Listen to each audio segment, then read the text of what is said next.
Kemudian saya kembali dengan salah satu sahabat. Dia perannya itu khatibu Rasulillah. Jadi kalau ada tamu dari mana-mana, dia yang kasih komentar, dia yang kasih sambutan. Biasa itu. Ya, dalam zaman kita pun ada diperintahkan. Ayo, kalau syair Hasan bin Sabit, tapi kalau orasi Thabit bin Qais. Thabit bin Qais ini ma'ruf khatib indal Ansor, orator orang Ansor itu termasuk, ya adalah beberapa, tapi dia termasuk yang menonjol. Ketika turun suratul Hujurat, surat ke-49, ayat kedua, Ya ayyuhalladzina amanu, la tarfa'u aswatakum fawqa sawtin nabi, wa la tajharu lahu bil qawl ka jahri ba'dikum ba'dan, an tahbatu a'malukum wa antum la tash'urun. Wahai orang-orang yang beriman, la tarfa'u, jangan kalian meninggikan suara kalian di atas suara Rasul sallallahu alaihi wasallam. Wala tajharu lahu bil qaul kajahri ba'dikum ba'dhan. Jangan pula memanggil seperti kalian memanggil satu dengan yang lain.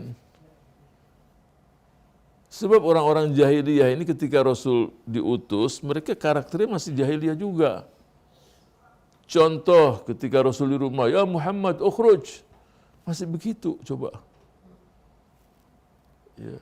Tapi berubah itu semua menjadi ya karena semua yang hati kan di tangan Allah, Allah yang membuat mereka berubah akhlaknya, berubah habis itu. Ya. Kenapa terakhir antahbata a'malukum wa antum la tash'urun?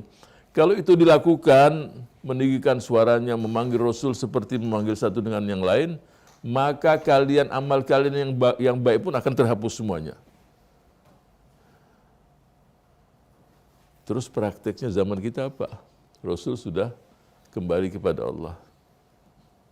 Zaman kita ini kalau disebutkan hadis-hadis Rasul, jangan berkata, wah ini pendapat si fulan, berarti kamu telah meninggikan juga. Atau disebutkan hadis-hadis Rasul, ribut mainan sana sini. Nah, ini juga berbahaya. Thabit bin Qais, seperti saya katakan tadi, mau nggak mau ketika memberikan sambutan kan suaranya keras. Rasul ada di situ. Sallallahu alaihi wa alihi wasallam. Sehari, 2 hari, Rasul sallallahu alaihi wasallam tidak punya ajudan. Tapi sahabatnya itu dia tahu satu persatu. Bukan hanya tahu saja, tinggalnya di mana, profesinya apa, kerjanya apa, tahu semua sudah. Ketika Thabit bin Qais sehari, 2 hari tidak ada, ditanya oleh Rasul, di mana Thabit? Gak ada, kemana dia? Berangkatlah salah seorang sahabat, lihat Thabit sudah berhari-hari dia menangis terus. Selesai amalnya gak ada lagi. Sebab suaranya terlalu keras, tahun-tahun suaranya keras terus. Nyambut tamu ini kan pasti suaranya tinggi, di situ ada Rasulullah. Selesai udah dia turun ayat ini, antahbatu amalukum wa antum la tash'urun, amal kamu selesai semua. Pudar semua, runtuh semuanya itu amal. Tanpa kamu sadari. Kemudian Rasul mengatakan, huwa min ahlil jannah. Wih itu. Dia orang surga. Karena perintah kan, disuruh ngomong perintah Rasul. Antum lihat bagaimana sensitivitas sangat pekanya sahabat-sahabat Rasul pada Rasul kita sallallahu alaihi wasallam. Kalau duduk begini nggak ada yang melihat wajah Rasul. Dan kalau duduk jangankan kepala pun nggak bergerak, seakan-akan di atasnya itu seekor burung. Bagaimana ta'zim mereka pada baginda Rasul sallallahu alaihi wasallam. Dan sering saya katakan, dan selalu saya akan katakan, mereka di surga sebelum surga di akhirat. Jadi mereka itu kumpul, surga udah itu. Coba, sebelum surga di akhirat. Itu. Apalagi kalau disebutkan Rasul, sebutkan Bilal. Siapa Bilal? Kulitnya hitam dari negeri Afrika, tapi begitu dekatnya. Bahkan dalam riwayat yang lain, terompahnya Bilal itu sudah terdengar di surga.